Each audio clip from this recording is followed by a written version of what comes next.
Assalamualaikum warahmatullahi wabarakatuh. Kami dari kelompok 3 ingin menjelaskan materi terkait pengembangan desain pembelajaran. Sebelumnya izinkan kami memperkenalkan diri. Saya Indonesia Dwi Hari, NIM 0306213082. Saya Nadia Wulandari, NIM 0306212054. Saya Intan Khairani, NIM 0306213123, Dan saya Mahfuzah Kane, NIM 0306212041. Teman-teman, apa sih pengembangan desain pembelajaran itu? Mari kita cari tahu bersama-sama yuk. Hayu! A. Pengertian desain pembelajaran. Kata desain berasal dari bahasa Inggris, yaitu design. Dalam Kamus Besar Bahasa Indonesia, dapat diartikan kerangka, bentuk, rancangan, modif, pola, model, menata, memaksudkan, dan konstruksi.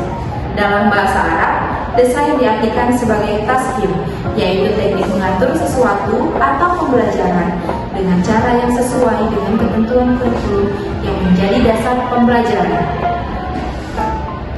Pembelajaran adalah proses interaksi siswa dengan pendidikan dan sumber belajar pada suatu lingkungan belajar.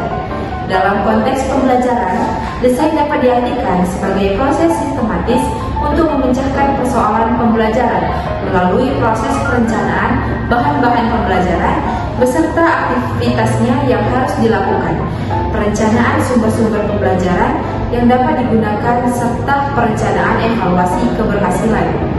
Jadi, dapat diketahui bahwa desain pembelajaran adalah pengembangan pembelajaran secara sistematis untuk memaksimalkan keefektifan dan efisiensi pembelajaran. B. Tujuan desain pembelajaran.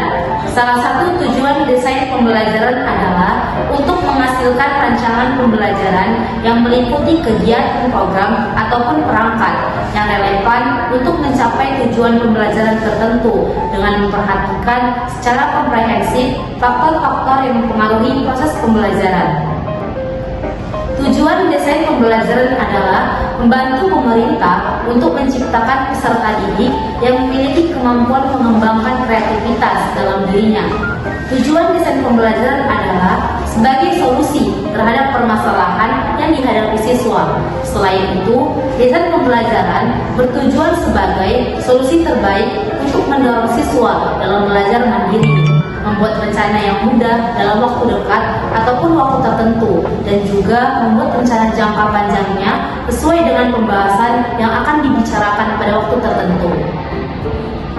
Adapun tujuan desain pembelajaran ini memiliki beberapa peran, di antaranya sebagai berikut. Yang pertama, belajar dapat menjadi bermakna dan efektif.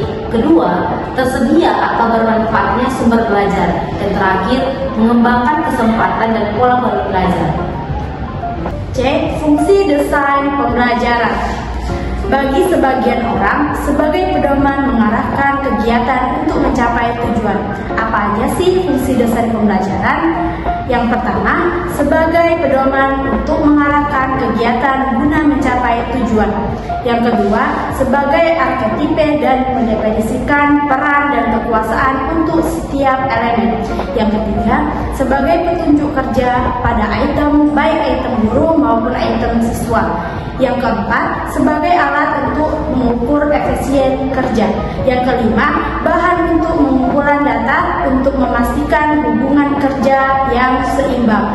Yang keenam, hemat waktu, tenaga, alat, dan biaya. Yang ketujuh, meningkatkan keterampilan mahasiswa. Yang kedelapan, pembuatan sumber belajar. Yang kesembilan, mengembangkan sistem belajar mengajar. Selanjutnya, fungsi desain pembelajaran. Yang pertama, memberi pemahaman yang lebih jelas tentang tujuan pendidikan dalam hubungannya dengan pembelajaran yang dilaksanakan. Yang kedua, membantu tenaga pendidikan memperjelas pemikiran tentang sumbangan pembelajarannya untuk mencapai tujuan yang telah ditetapkan. Yang ketiga, menambah keyakinan atas nilai-nilai pembelajaran yang diberikan dan prosedur yang digunakan. Yang keempat, membantu dalam rangka mengenal kebutuhan peserta didik, minat, dan mengembangkan motivasi belajar. Yang kelima, mengurangi kegiatan yang bersifat trial dan error dalam pembelajaran dengan adanya organisasi kurikuler yang lebih baik. Yang keenam, metode yang tepat dan menghemat waktu. Yang ketujuh, peserta didik akan menghormati pendidik secara sungguh-sungguh karena mempersiapkan diri untuk melakukan pembelajaran sesuai dengan harapan mereka. Yang kedelapan, memberikan kesempatan bagi tenaga pendidik untuk memajukan pribadi dan perkembangan profesionalnya. Yang kesembilan, membantu tenaga pendidik memiliki rasa percaya diri dan jaminan atas diri sendiri. Yang ke-10, membantu dalam memelihara semangat melakukan pembelajaran dan senantiasa memberikan bahan-bahan yang update kepada peserta didik. D. Model-model desain pembelajaran. Model pengembangan desain pembelajaran diklasifikasikan menjadi 3 kelompok. Apa aja sih yang 3 kelompok itu? Pembagian ini didasarkan pada orientasi penggunaan model tersebut, yaitu yang pertama adanya classroom oriented model, yang kedua adanya product oriented model, dan yang ketiga system oriented model. Apa sih classroom oriented model itu? Classroom oriented model merupakan model desain pembelajaran yang diimplementasikan di dalam kelas.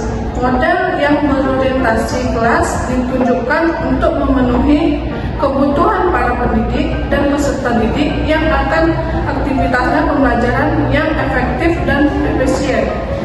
Dan yang kedua itu, apa sih product oriented model itu? Product oriented model ialah mengembangkan model desain pembelajaran yang dapat diaplikasikan untuk menciptakan produk dan program pembelajaran. Dan yang ketiga, adanya sistem oriented model. Apa sih sistem oriented model itu? Sistem oriented model merupakan model desain pembelajaran yang ditunjukkan untuk merancang program dan desain pembelajaran dengan skala besar. Model desain pembelajaran bertujuan untuk menciptakan pembelajaran yang efektif dan efisien. Adapun jenis-jenis model desain pembelajaran yaitu model desain pembelajaran bertujuan untuk menciptakan pembelajaran yang efektif dan efisien. Adapun jenis model-model desain pembelajaran yaitu yang pertama model Assure, yang kedua model Deep Carry, yang ketiga model Agile, yang keempat model Smith and Dragon, yang kelima model Jalop, ICAP dan kawan-kawan, yang keenam model Front and System Design oleh R.W. Beach, yang ketujuh model desain pembelajaran Bella Manati, yang ke-8 model desain pembelajaran Brights, dan yang ke-9 atau yang terakhir yaitu model desain pembelajaran PPSI atau prosedur pengembangan sistem instruksional. Kesimpulannya adalah desain pembelajaran adalah pengembangan pembelajaran secara sistematis untuk memaksimalkan keefektifan dan efisiensi pembelajaran. Sedangkan tujuan dari desain pembelajaran ialah untuk menciptakan lingkungan belajar yang efektif dan efisien bagi para peserta didik. Adapun fungsi desain pembelajaran adalah untuk membantu mencapai efektivitas, efisiensi, dan kualitas dalam proses pembelajaran. Jadi dapat disimpulkanlah ada beberapa model desain pembelajaran yang berbeda dan setiap model memiliki fungsi khususnya.